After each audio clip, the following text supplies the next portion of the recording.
When Benton Mackay developed the idea for the Appalachian Trail, his vision was far grander than just a footpath. He imagined the trail would become a network of natural and cultural landscapes, providing a barrier to the forces of metropolitan development. Please join our efforts to ensure that this precious experience is preserved for generations to come. To learn how you can make a difference, visit appalachiantrail.org/landscape.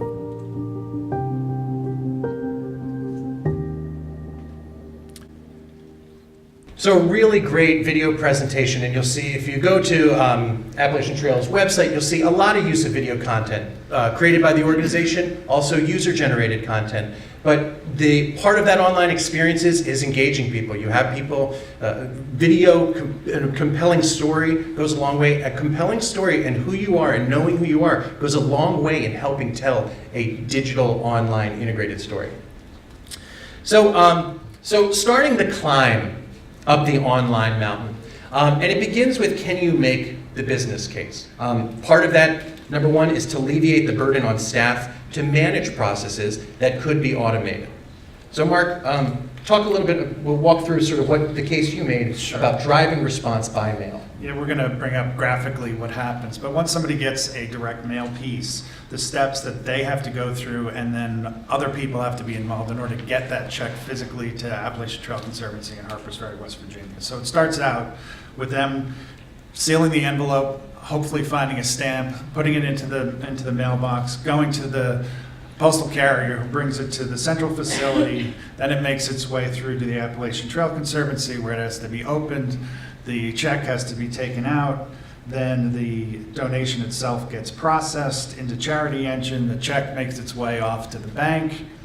And then an acknowledgement is generated, and then it goes back into the postal system and travels back to the donor. And if everything works really smoothly, that might take a week, maybe longer, depending on how long the post office takes to get it back there. If you think through that whole process, I would guess between the post office, ATC employees, and bank staff, you probably have 10 or 12 people involved in making that transaction happen. And that's an extremely inefficient system. Right, and I don't think anybody would argue that this is sort of how the process of money coming back through the direct mail system works.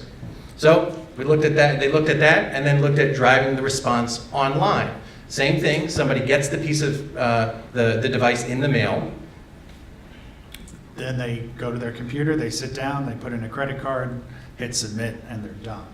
So with CharityEngine, an online donation is submitted, processed, posted to a donor's account in seconds. A custom auto email acknowledgement is generated and sent immediately, and no one on our staff has to touch that transaction. It's all completed online, and it's done in seconds. So instead of a week, 10 days, your transaction is complete in a few clicks of a mouse. This slide shows new member acquisition, and it shows, so this was a little bit tighter in that 60-40 range, and we see starting from 2013 that how people were being acquired was coming online, and you can see it starts to move up in 2015. So we're seeing that. 2018, the year-to-date statistics look pretty off the charts. We'll see if everything continues. We're not saying don't do direct mail. This is not about don't do direct mail. What this means is about changing the response channel, pushing people when they get that piece of paper, to get them to go online and make that transaction online. Here are a couple things when we look at even from a letter that they receive, little cues that are saying, inferring somebody to go online. They're exciting them with the idea of money. As of this moment, we've raised more than this number towards our goal of 1 million. Can they count on you to make a donation of this number? So we're planning to see that they've got to give. You can learn more at appalachiantrail.org. So again, pushing them online. And then right here, literally saying, go to this particular URL to give. And so you're driving, even in these direct mail, the direct mail piece, cues that are saying, go here to do this, go here to do this, go here to do this. Yeah, an interesting aspect of CharityEngine is their module that allows you to create custom donation forms. So for this year-end appeal, I was able to take the photo that's in there, even the fonts and the look of the direct mail piece, and create a custom landing page to give donors a feeling of security when they end up there. Here is just an example of, again, the reply device. Before, it was very simple, just AppalachianTrail.org was the only thing that was pushing somebody to think about the fact that there was an online presence associated with the organization. So pushing to the website, push them to the website, push them to something unique about the website really will help move that. And that gets to, can you change donors' behavior? And this is where I think is fun and exciting right now as somebody who studies branding, studies marketing strategy. Can you change their behavior? And if we look at that taking place in the real world, it's happening. This is a great example of Sweetgreen. I meant, anybody who, raise your hand if you've eaten at Sweetgreen. I'm sure a lot of you, okay? Raise your hand if you've ever gone to a place that only accepts credit cards now. They will not take cash. The rest of you got to get out more. You got to go to more exciting places like Sweetgreen. That's where all the action is. But they're doing a lot of things. You can see right here, they're changing the paradigm. They're changing the way people think. And they're not just forcing it on people, but they're explaining why. And it makes sense. We want you to use the app, or we want you to use credit, because it's more sustainable. It's the future of retail. It's faster checkout, streamlines store operations. Those are all great reasons why, okay, I see why you're doing this. People would understand that. Then you look at the have feedback. We're all ears. Email us at hello@sweetgreen.com. I know that one of the things that people get concerned with changing behavior is that you're going to offend people who you rely on and you care about. Well, say we're here to listen. We're making a case. Hopefully you understand why this is important for us, but we get that this may not be for everybody. Tell us how you feel about it. And if somebody calls to say how they feel about it, it's kind of like there's no thing is bad publicity. I mean, you're engaged with somebody, you're talking with somebody who cares about you enough that they called or they emailed. That's a great way to start in creating a really motivated donor and supporter. So can you make that case too? Well, if we kind of follow the Sweetgreen system, let them know. Donating online lets us put over X% in overhead costs back into protecting the trail. That's really what people want to see, right? They want to know the money's going to that. Here's a huge way that they can be part of that. We can deliver you a more personalized experience. That taps into the Sweetgreen thing. And letting people know, the more we can do online, the more you're part of online, the more we can really present what you need. It's better for the environment. I mean, that can be a win, end all statements comment. And then we can thank you faster. I mean, that's a big part too. People want to be thanked for their donations. This is an easy way to do it. So I think these are all pretty good. You could probably come up with your own. Maybe a fun brainstorming session about why it makes sense. But the fact is, people can be convinced that this is a good idea. A big part of the move towards integration for AT was move towards thinking about campaign integration and not just direct mail. And I know that came from a change in the staff, Mark.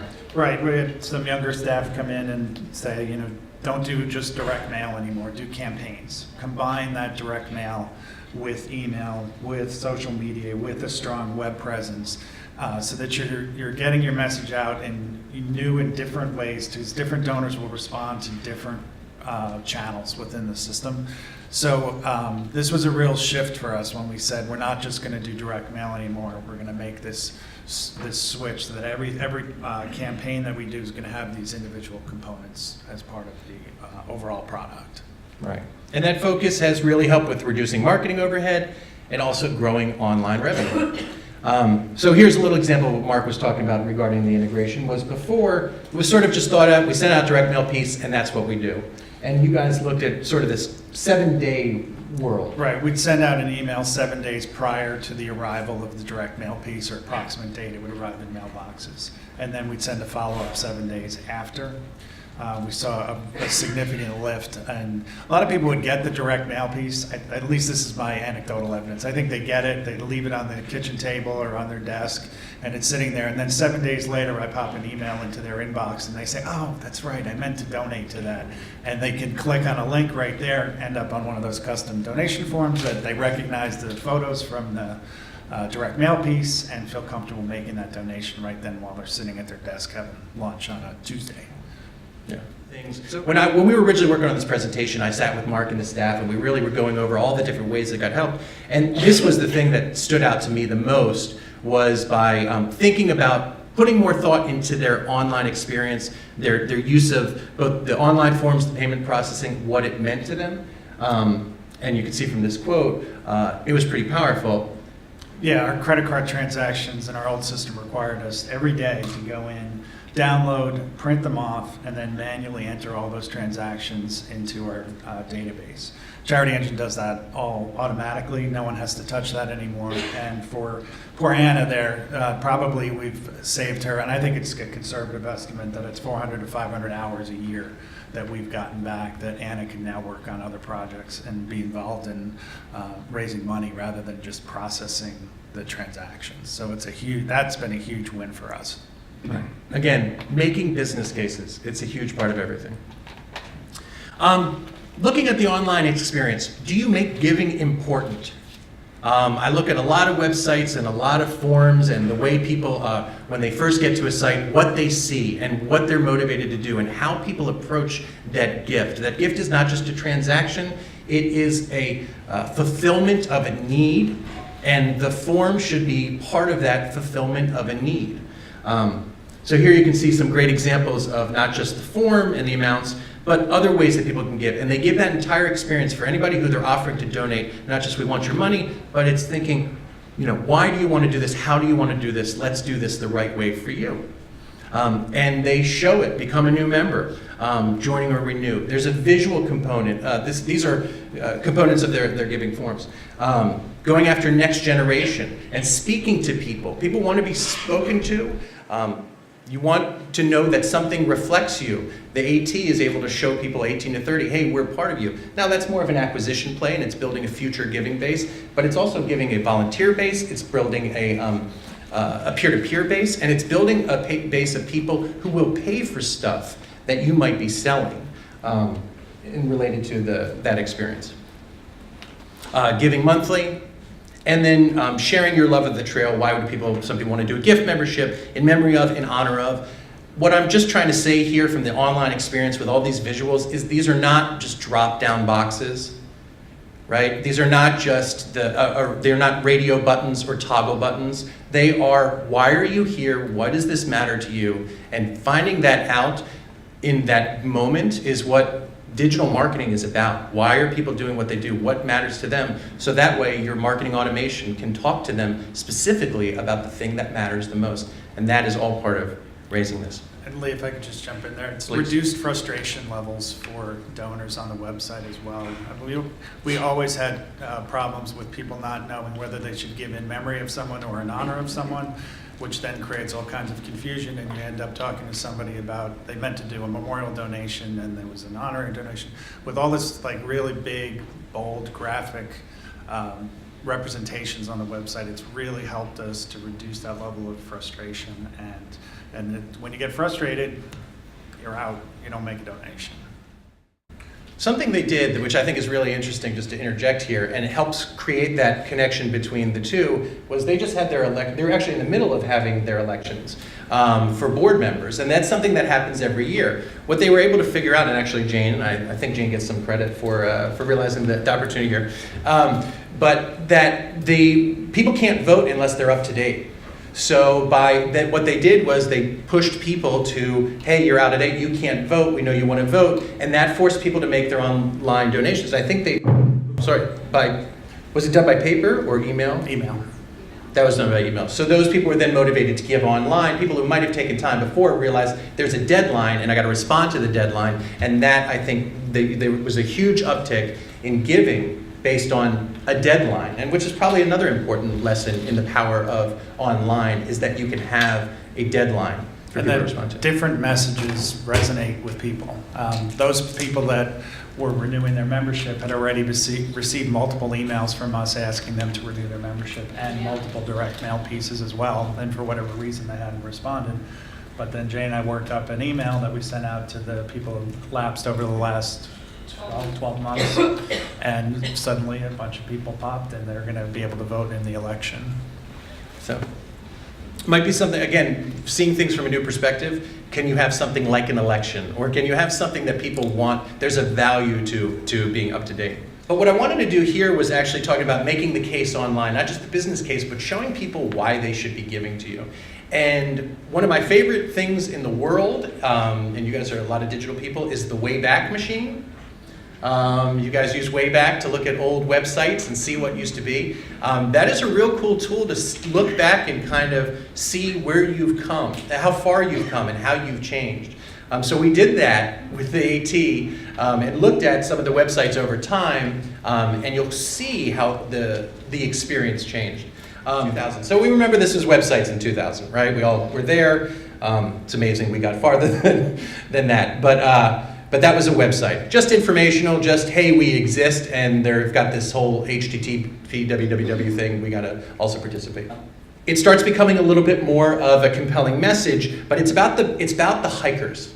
And what AT was doing here was really, you're going to start seeing messages about the hiking experience. And it becomes more interactive, but here you're talking the through hiker. And what they're doing is they're connecting with people about those hikers and why it should matter to them.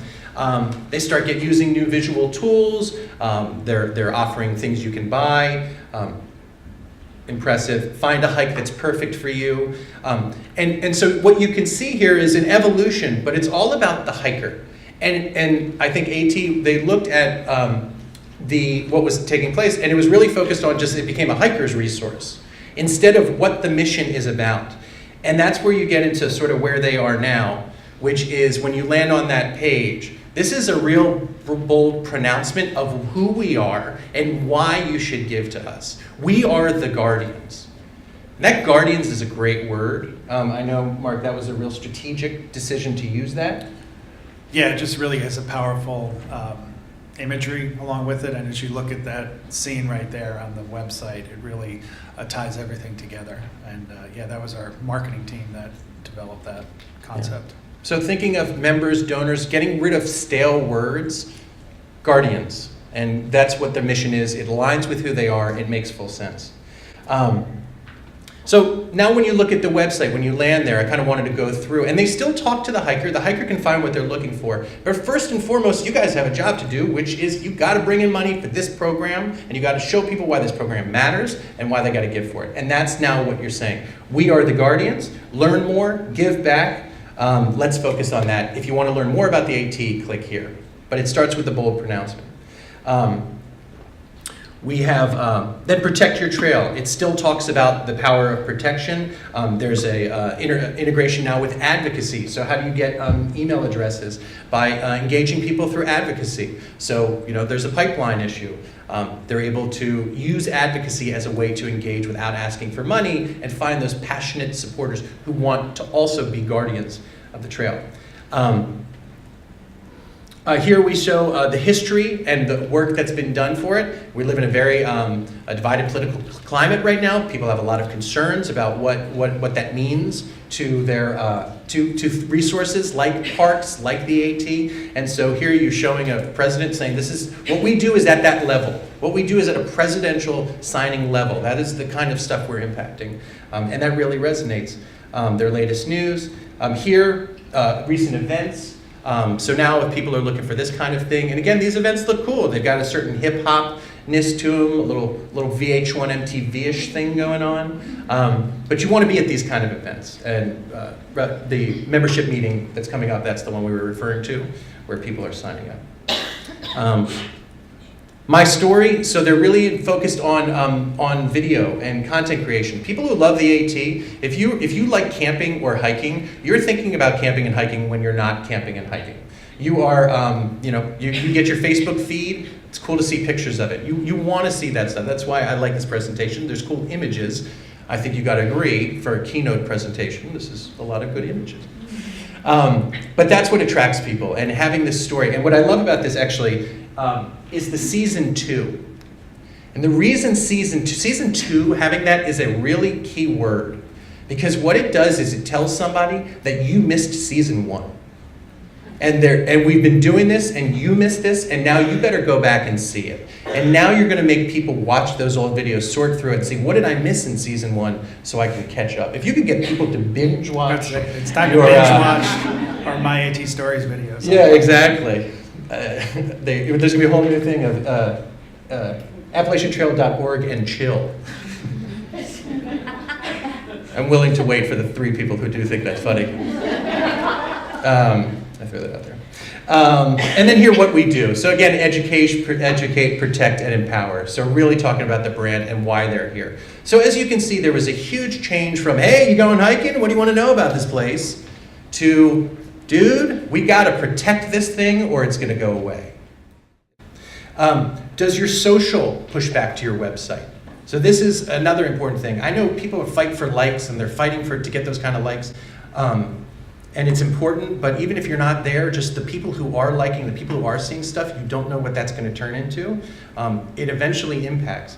So here's their AT's Facebook page. As you can see, 236,000 people like this. And by the way, that number is closer actually now to 300,000 since we originally did this. So, I mean, they got a lot of people liking their stuff, and that's powerful. But what do they show people who liked it? And what are they seeing in their Facebook feed? Because it's fantastic marketing. Well, going back to what I said is like people who like camping and like, like outdoors and like the AT, they want to see pictures of it. When you're sitting at your office and this comes and you're taking a little Facebook break and this scrolls through your Facebook feed, like it makes you feel good. You're like, God, I do love camping. I do love hiking. And it reminds you that that is the place that you can connect with that thing. So here, find your trail. It's not asking for money. It's not pushing it. It's just delivering a service and a value to people online through Facebook. Here, articles related to people who are interested in certain things. So now they're talking to the hikers and the AT users, but not necessarily, forcing them to give based on that. And then you have, here's another example of the value of integration, which is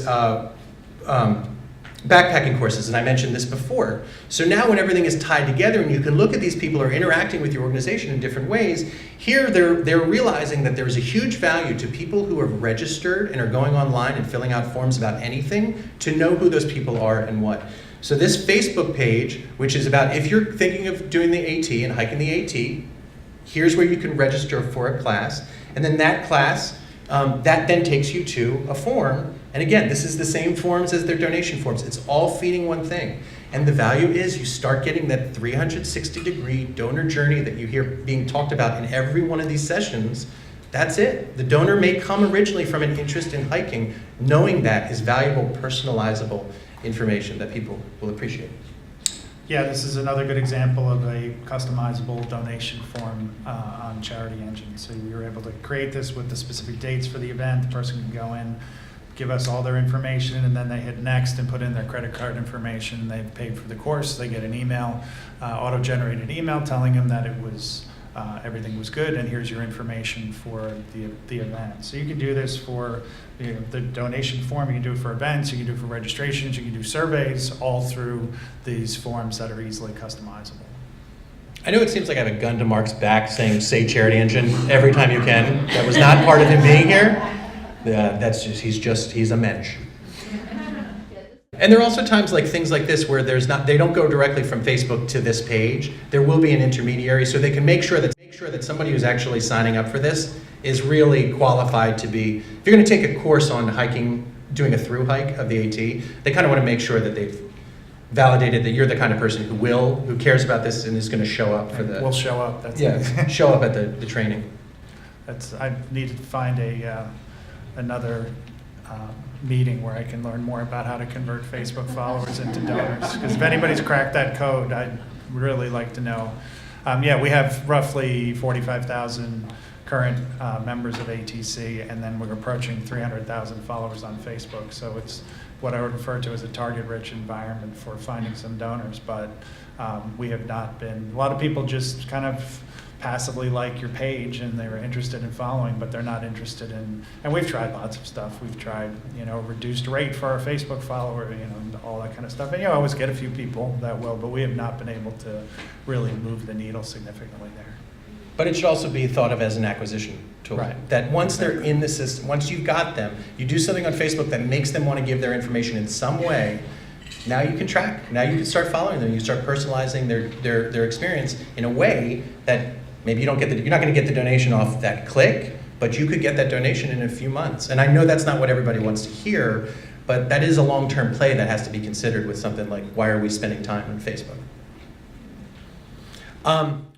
So the next thing we're going to talk about, as I said to Mark, if I would perk up here, if there's anything you're going to steal from this presentation, I would say this is it. This was, I think, a really fun and creative thing that AT did around 4 days, 4 ways to support ATC. And they took this from Giving Tuesday and extended this to the Friday before and made it a 4-day event. Mark, you want to talk about that? Sure, yeah. So we said, Giving Tuesday will kind of be what it will be. Is there a way that we could turn this into a longer event? And we came up with this concept of 4 days and 4 ways, starting with Black Friday. One of our corporate partners is REI, and they have their outside program every Black Friday. So we encourage staff and all of our members to get outside, get on the trail, and then submit their photos and hashtag those photos so that we could track everything that was coming in. So that was very successful. They didn't have to spend any money to do that, but they could feel connected to ATC through that.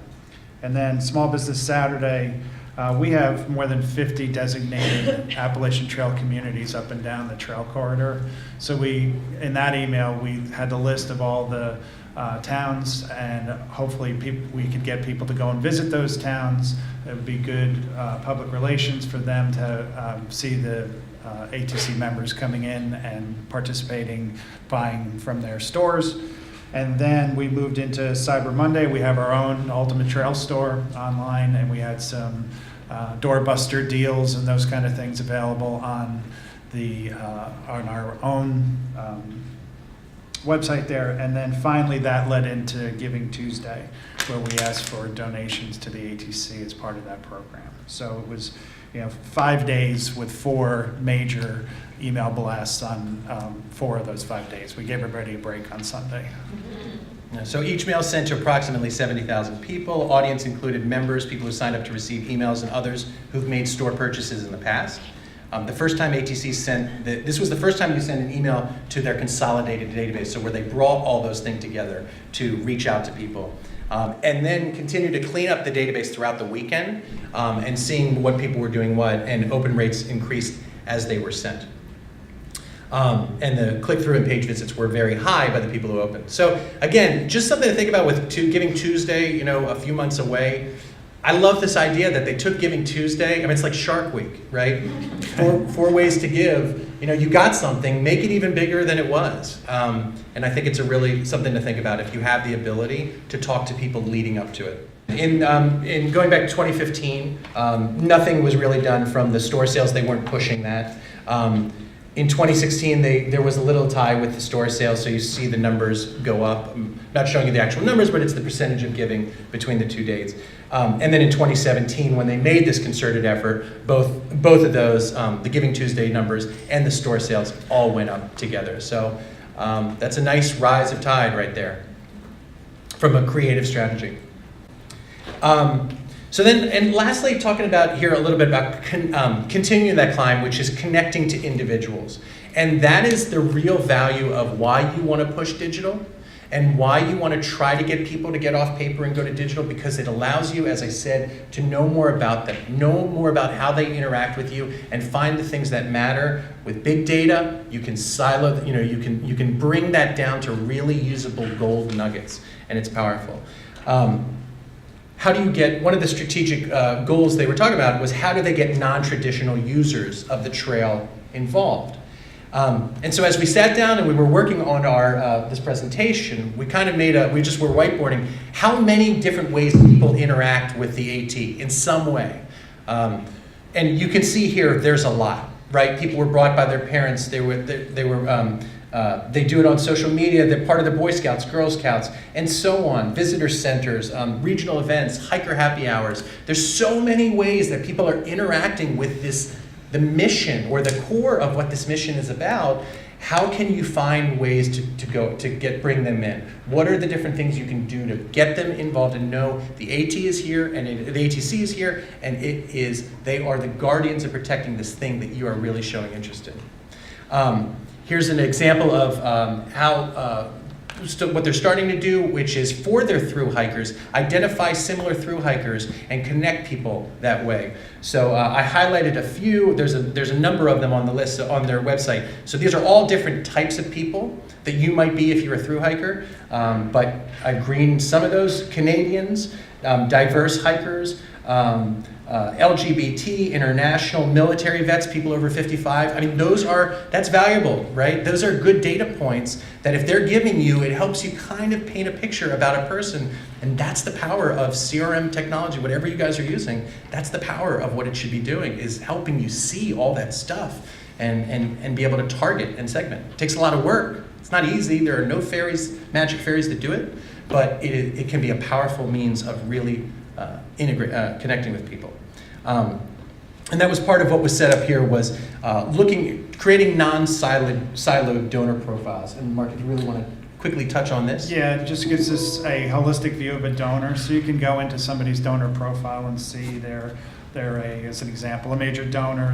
What was their year-to-date giving? What was their lifetime giving? Have they made store purchases? What are the response channels that they tend to use? Are they a thru hiker? Have they volunteered time on the trail? Have they participated in advocacy? All that information is right there at your fingertips, which is great.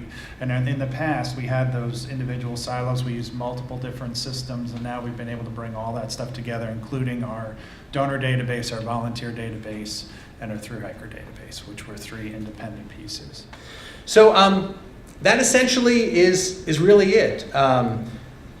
Recapping, what did we talk about here that's powerful? Make that business case for online, changing that donor behavior, integrating your messaging, creating a better giving experience online, engaging new donors at a personal level.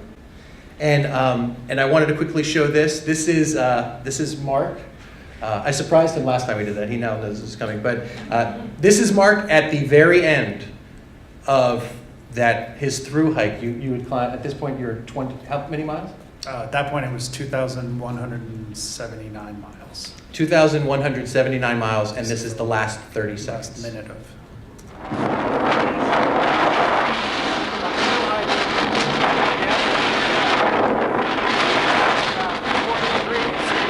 Blowing hard, a lot of rain, but as you can see, right up there is this sign indicating the northern terminus of the Appalachian Trail.